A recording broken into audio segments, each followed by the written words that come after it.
हेमंत सोरेन के मुद्दे पर चुनाव आयोग ने अपनी राय राज्यपाल को दे दी है। बात करने के लिए निशिकांत द्विवेदी जी हैं।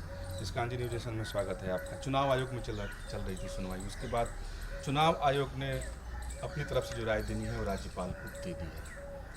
आपके क्या इस पर कहने हैं, क्योंकि जो खबर आ रही है उसके मुताबिक उनकी सदस्यता जा चुकी है। देखिए, भारतीय जनता पार्टी ने कंप्लेन किया था गवर्नर साहब को। गवर्नर साहब ने रेफ़र किया था इलेक्शन कमीशन को। इलेक्शन कमीशन ने इसकी बजाबता 3-4 महीने सुनवाई की। माननीय मुख्यमंत्री जी के भी वकील थे, भारतीय जनता पार्टी के भी वकील थे, और इसके बाद यदि ये निर्णय आया है तो एक जो लीगल पॉइंट है, कॉन्स्टिट्यूशन के आधार पर, करप्शन के आधार पर उनकी सदस्यता गई होगी। समय का तकाजा ये कहता है कि यदि भ्रष्टाचार के आरोप में आपकी सदस्यता जाती है तो मिड टर्म इलेक्शन में जाना चाहिए, क्योंकि मुख्यमंत्री की सदस्यता गई है, कोई एमएलए की सदस्यता नहीं गई है, कोई मंत्री की सदस्यता नहीं गई है। मुख्यमंत्री पूरे सरकार के मुखिया होते हैं, तो मिड टर्म इलेक्शन में जाना चाहिए और भारतीय जनता पार्टी के कार्यकर्ता इसकी तैयारी कर रहे हैं। आपने एक सुबह ट्वीट किया था, उसके हवाले से हेमंत सोरेन आरोप लगा रहे हैं कि ऐसा लगता है कि जैसे चुनाव आयोग बीजेपी दफ्तर में शिफ्ट हो गया। मैंने क्या ट्वीट किया? मैंने कहा ना कि इलेक्शन कमीशन ने गवर्नर साहब को पत्र भेजा है, इतना ही तो ट्वीट किया है ना। क्या है, इसके ज़्यादा भी मैंने कुछ कहा है?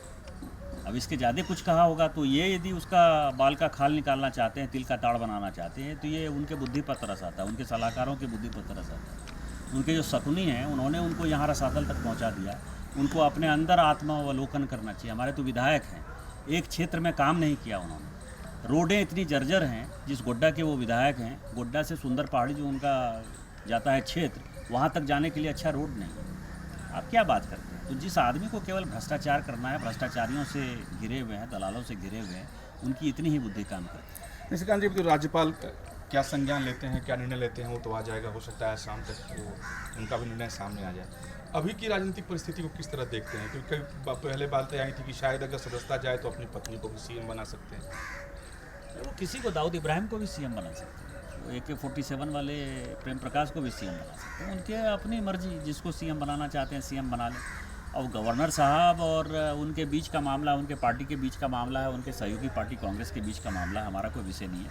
लेकिन मेरा ये कहना है कि भ्रष्टाचार के आधार पर यदि आपकी सदस्यता गई है तो आपको मिड टर्म इलेक्शन में जाना चाहिए। जनता ही लोकतंत्र में सर्वोपरि है, वो तय करेगी कि आपने क्या सही किया, क्या गलत। यानी बीजेपी की ये डिमांड है कि वहाँ पर मध्यावधि चुनाव ही हो अगर सदस्यता उनकी गई है। निश्चित तौर पर यही। बहुत धन्यवाद बात करने के लिए। अभिजीत के साथ विकास चंद्र, न्यूज स्टेट, बिहार झारखंड।